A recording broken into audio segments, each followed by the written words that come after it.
Alors aujourd'hui, je vais vous parler de la résonance magnétique nucléaire du noyau de l'hydrogène.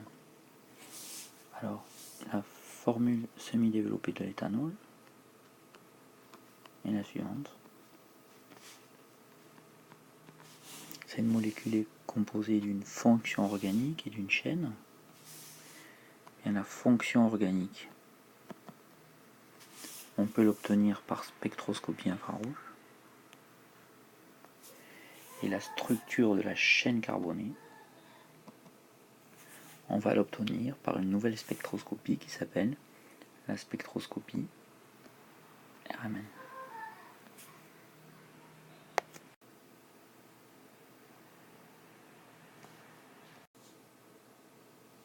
Alors, le principe,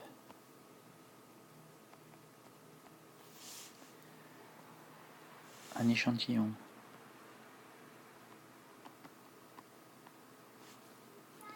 est stimulé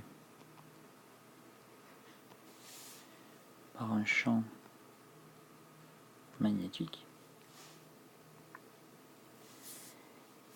et les hydrogènes de l'échantillon répondent par un signal que l'on peut analyser, et ce signal fournit le spectre Raman.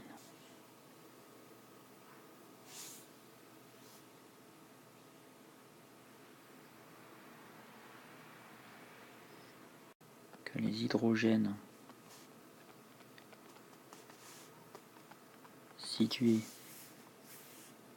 ici, ici et ici ne vont pas répondre avec la même fréquence. Voici à quoi ressemble le spectre Raman de l'éthanol. En ordonnée, on a l'intensité du signal. En abscisse, on a une grandeur qui s'appelle le déplacement chimique.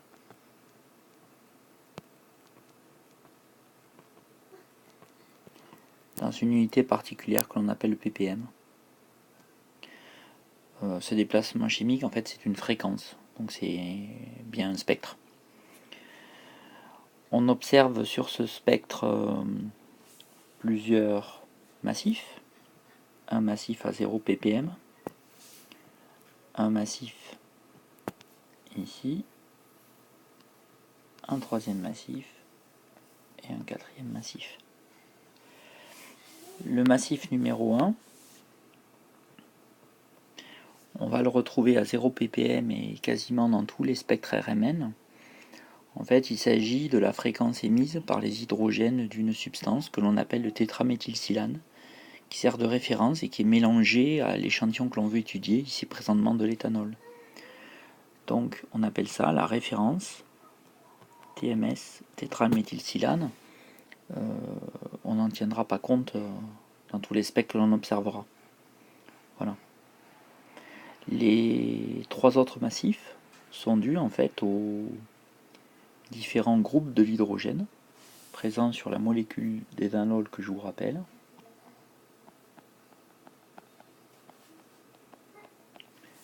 Donc on a trois groupes, celui-là et celui-là, qui conduisent au massif 2, 3 et 4.